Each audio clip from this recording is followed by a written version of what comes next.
అంటే స్టేజ్ల మీదకి తెచ్చుకుంటున్నారు. స్టేజ్ మీద తెచ్చుకుని వాళ్ళని బాగు చేస్తున్నాం అని అంటారు. నిజంగా నేను అంటాను, నిజంగా అలా బాగు చేసేవాళ్ళు అయితే, నిజంగా అలా స్వస్థపరిచేవాళ్ళు అయితే కేవలం నీ దగ్గరకు వచ్చిన వాళ్ళు కాదు.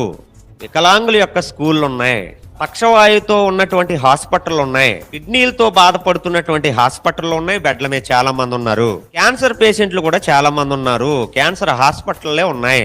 గుండె జబ్బులతో బాధపడుతున్నటువంటి హాస్పిటల్ చాలా మంది ఉన్నాయి, బెడ్ల మీద చాలా మంది ఉన్నారు.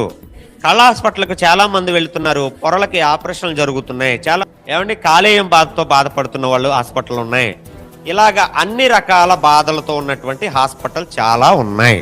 నిజంగా కార్యాలు చేస్తే నీ మధ్యన నీవు ఉన్నటువంటి గ్రౌండ్ లో కాకుండా నువ్వు నిజంగా చెయ్యాలి అని అనుకుంటే, నేను మళ్ళీ చెప్తున్నాను, నువ్వు నిజంగా చెయ్యాలని అనుకుంటే నిజంగా అన్ని హాస్పిటల్కి వెళ్ళి అందరినీ లేవనెత్తు.